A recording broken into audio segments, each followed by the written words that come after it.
एक चीज अगर एक बार हो ना तो उसको गलती बोल सकते हैं, लेकिन अगर वो बार बार हो तो उसको गुनाह बोलते हैं, अपराध बोलते हैं, और वो एक हैबिट बन जाती है। वो मीम देखा होगा ना कि हैबिट है हमारी। यूनाइटेड और पॉल पोग्बा की स्टोरी ना कुछ ऐसी ही है। अब देखो, मुझे पता है कि पॉल पोग्बा ने एक स्टोरी पे रिएक्ट किया और उसका एक स्क्रीनशॉट लेके डाल दिया, but let me tell you guys, बहुत सारे मीम्स ऐसे बनते हैं, बहुत सारी चीज़ें आप सोशल मीडिया पे ऐसी फ्लोट होती देखते हो। It's not every day athletes, footballers यहाँ पर उन सारी चीज़ों पे जाके रिएक्ट करते हैं। There must be something serious going on, या फिर कुछ डायलॉग ज़रूर एक्सचेंज हुए होंगे।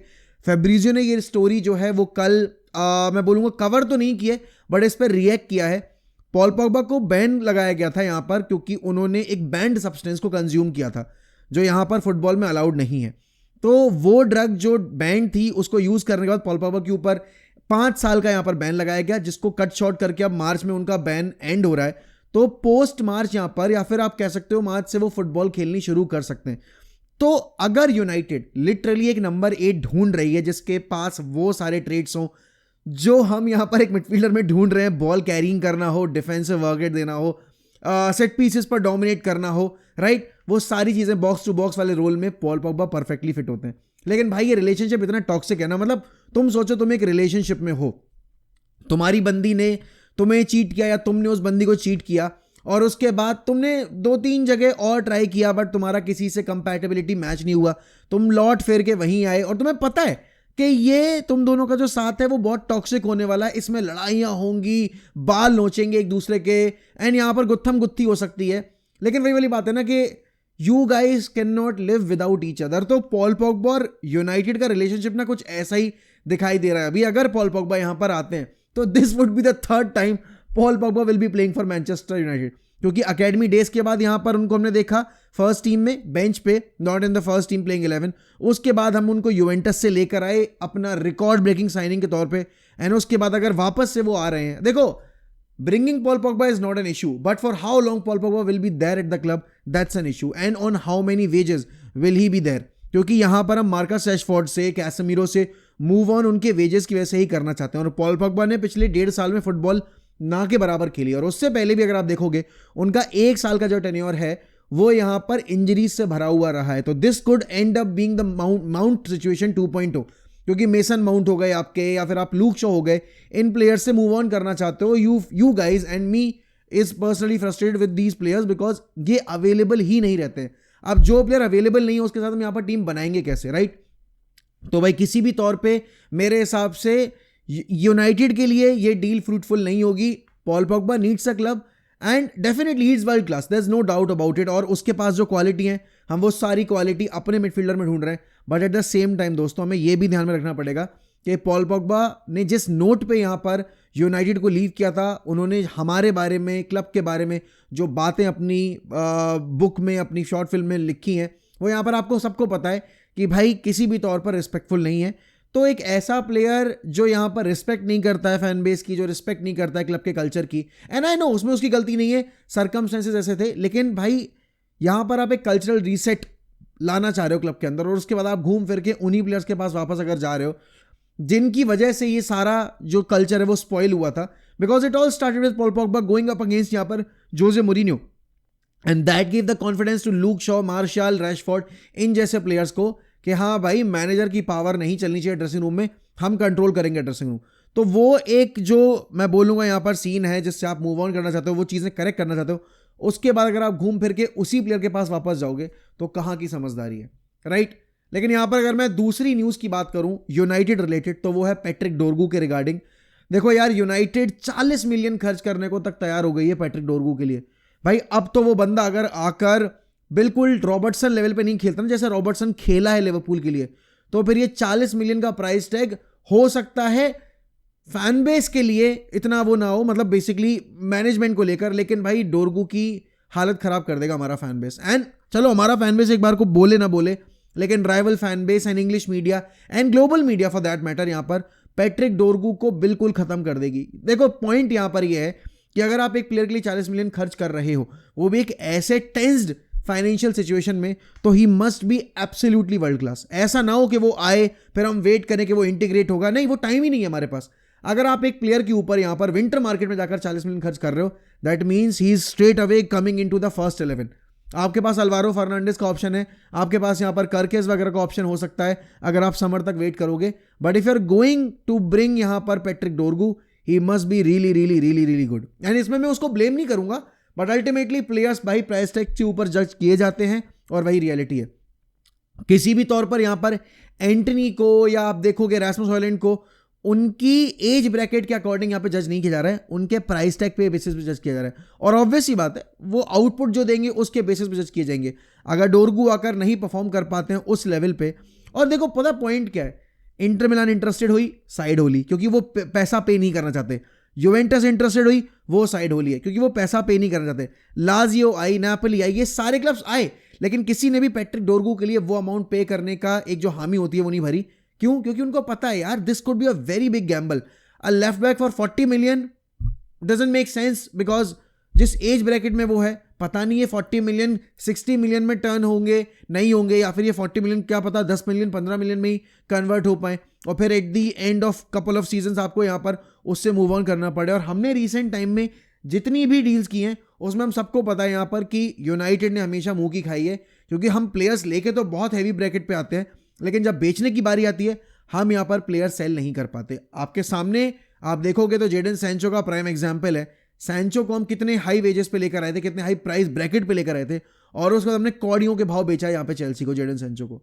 तो ये deal this deal must be a 10 on 10 kind of a deal, because इस पॉइंट ऑफ टाइम पे जहां पर इतनी सारी साइनिंग्स चाहिए उसमें अगर आप 40 मिलियन एक सिंगल प्लेयर के ऊपर इन्वेस्ट कर रहे हो तो भाई वो प्लेयर या तो फिर बहुत ही ज़्यादा टॉप नॉच हो या उसकी सीलिंग इतनी हाई हो कि फिर हमें उस पोजीशन के ऊपर इन्वेस्टमेंट करने की जरूरत पड़े ही ना।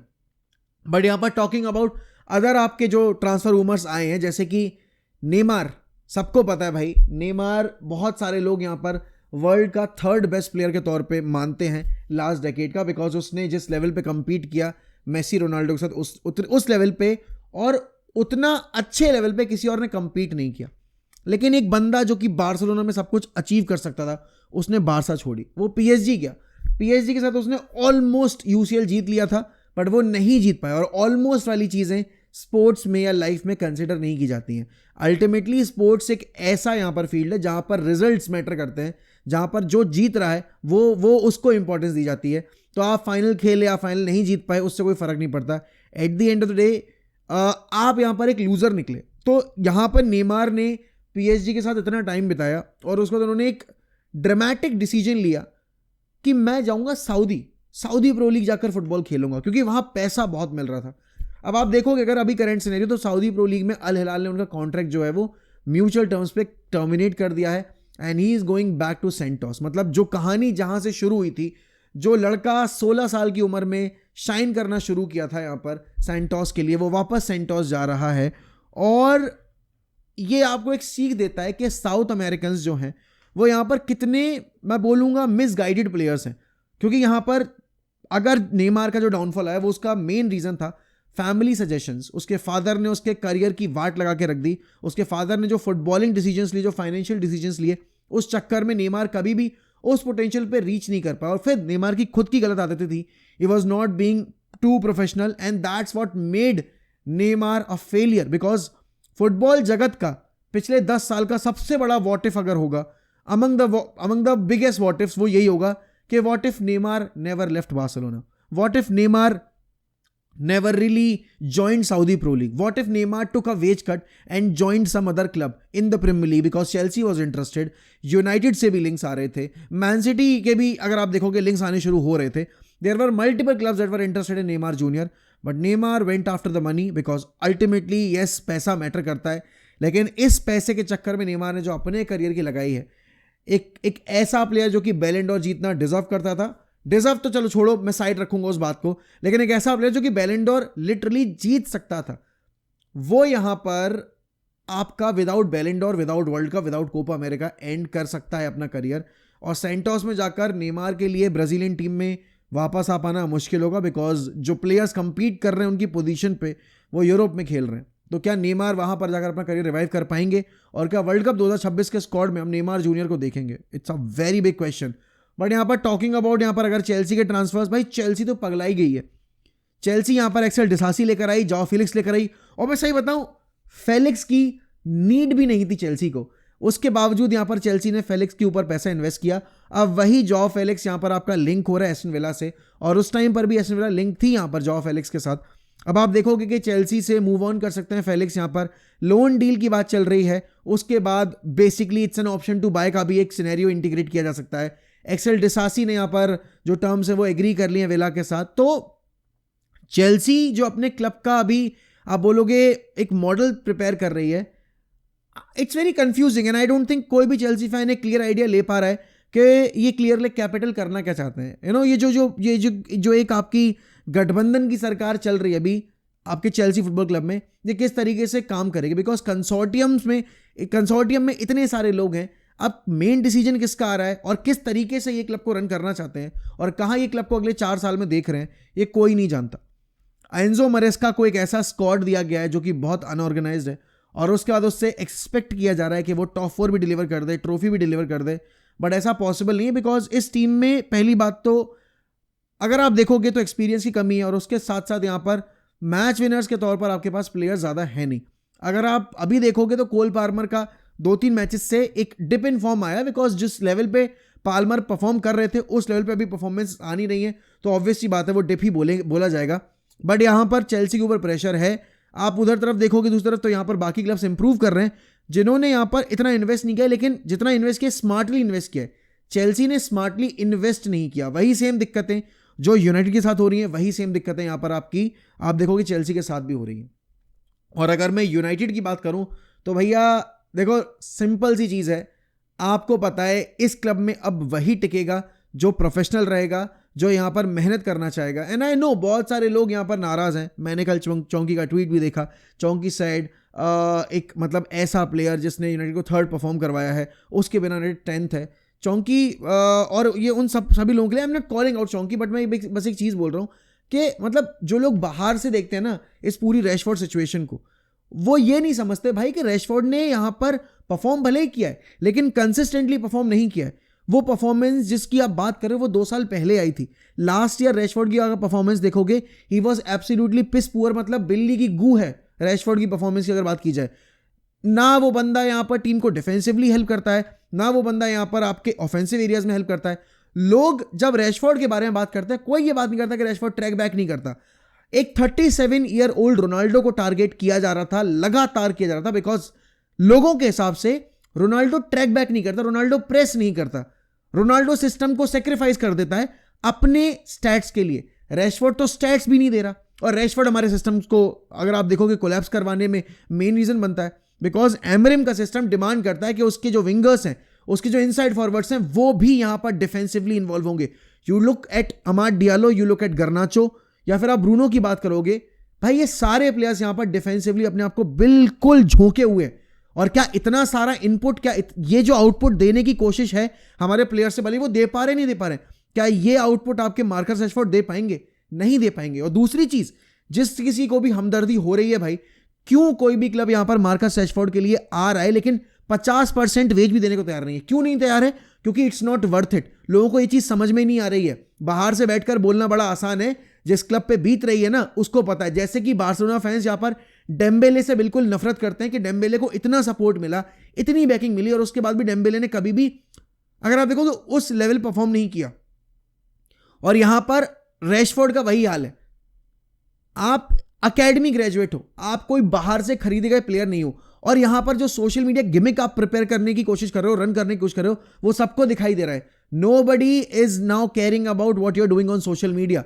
ये जो आप सपोर्ट शो कर रहे हो, ये बाकी चीजें कर रहे हो, आप यहां पर ट्रेनिंग पिच के ऊपर क्या करना चाह रहे हो उससे फर्क पड़ता है। और मुझे पता है कि एमरिम ने जिस लेवल पे बोला जाकर वो नहीं बोलना चाहिए था, क्योंकि इससे हमारा ही जो एक नेगोशिएशन टेबल पे एक हमारा जो असर होता है, जो हमारे पास कमांड होती है, वो लूज हो जाएगी। But at the same time he knows what he is doing.